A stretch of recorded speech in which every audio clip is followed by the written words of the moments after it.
So I just finished the 8th episode of 24 Legacy. If you've kind of been tracking along this season with my reviews, you know that I really did not like the first 5, 6 episodes of this show. I didn't think the characters were strong enough. The plot felt derivative. The logic seemed to have bigger holes than before, or at least that was more noticeable because I wasn't bought in with the characters. And then if you've also been tracking along, you know I didn't review the last couple of episodes. That was partially just because I was out of town. I actually streamed a live review 2 weeks ago, but my mic wasn't plugged in or something happened so that the audio wasn't recorded, so I pulled that one. Anyway, here's my quick thoughts. The episode from 2 weeks ago, same problems I had with the whole rest of the season. Convoluted, too many plot points, lapses in logic where Carter gets away with everything in the whole world, too many plots I didn't care about, too many characters I didn't care about. Then last week's episode, it debuts, Tony Almeida joins into the show. They kidnap the senator's dad. They start torturing him to get some information. They zero in on, Carter zeroes in on the terrorist, takes a guy along with him. They go in to rescue the brother. A little bit of action, a little bit of a slower episode, but I'll say this. That was by far my favorite episode of the season thus far, and I think this 8th episode is my favorite season beyond that overall. So, all that to say, this series is getting a lot better. So let's talk real quick about why I think it's getting better. Here's the key thing. The first early episodes had so many plot lines in so many different places with so many different characters that we didn't know that I didn't get invested in any of it. So we've got like Muslim student at a school. We've got Ingram at at a party talking about his presidential campaign. We've got Carter and his family. We've got Carter on the run. We've got Carter with his brother. We've got his wife with his brother. We got his brother off doing a drug. And we saw all these plot lines going on. We didn't even get into the terrorists beyond the one at the school. So many things going on that we didn't get invested in it.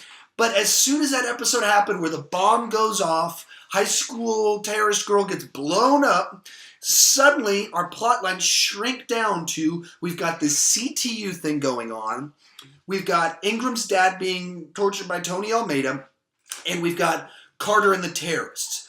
And that's kind of seems to be their sweet spot to be able to sit there long enough that we care about it, get invested in the characters, have enough moment, have enough plot stuff that can actually happen in that environment, as opposed to when you've got, when you've got 10 plot lines, 12 locations, 20 characters, when all this is happening, you don't dive in deep into it. So this episode, just even to get into the specifics of it, I think putting Carter in a situation where he's not bucking the system and going as this guy that we don't know and care about, sticking it to CTU and going rogue and doing his own thing, him not doing that makes him a lot more likable. When every single episode he's bombing CTU, going against the law, kidnapping someone, he's not likable. But when you have him just kind of there and being able to be like, I'm a patriot, you guys, you're not going against your faith, I can stand for that. That's good enough. And then if we've got his brother, who's supposed to be this powerful drug lord that's violent and scary,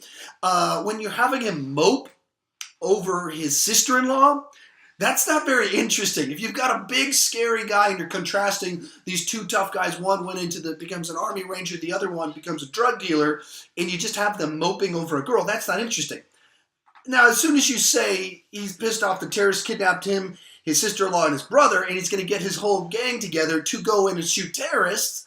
Now, it seems kind of stupid to be on an episode of 24, but as for just a show I'm enjoying, as a show I can just sit there and watch and enjoy, that's what I want to see happen. If you're going to give Carter a brother who's in a gang and they've got a bunch of machine guns, yeah, have them drive in on a room full of terrorists and just light that place up. That's entertainment. That's using the character in a way that you'd go, all right, I kind of like this. I like where this is going. And it's stupid. And I don't necessarily, in that case, compare it to 24. I compare it to just action spy TV show, generically speaking, in which case I can enjoy that. If it's just 24 light, if it's just 24 once again, if it's just 24 with a black lead, if it's just 24, in 2017, it doesn't compare all that way. If it gives itself some new things to it, I kind of enjoy it. All that said, Tony Almeida has kind of been wasted. I mean, we bring back Tony Almeida, he's just torturing someone and I do secret ops for CTU kind of stuff. It's not, I was hoping they'd do more with it, that he'd partner up with the Carter character, that you could give not necessarily Tony, you make Tony an anti-hero in the field with Carter, where Carter gets to be the hero. Tony gets to kind of give him life lessons about how he ruined his life, or how Almeida ruined his life with his hate and anger. several things you could, in the season, could still do that. It doesn't feel like that at the moment.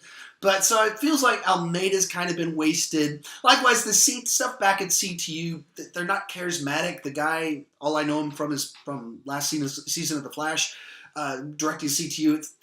It's not working for me. It's just not charismatic. It's not bad, but when there's no one there that kind of draws you in, you think season 1 of 24 has Xander Berkeley is kind of the guy that's above Jack, and likewise in season 2 he's there again for the first half of the season. And he has like a charisma to him. He's interesting. He's like a kind of a corrupt CTU guy, but he's Team America. He wants to do the right thing. He's just greedy and he's kind of a jerk. And so you're kind of rooting for him. There's a story there. This guy we got leading CTU right now is just good CTU guy that's by the book.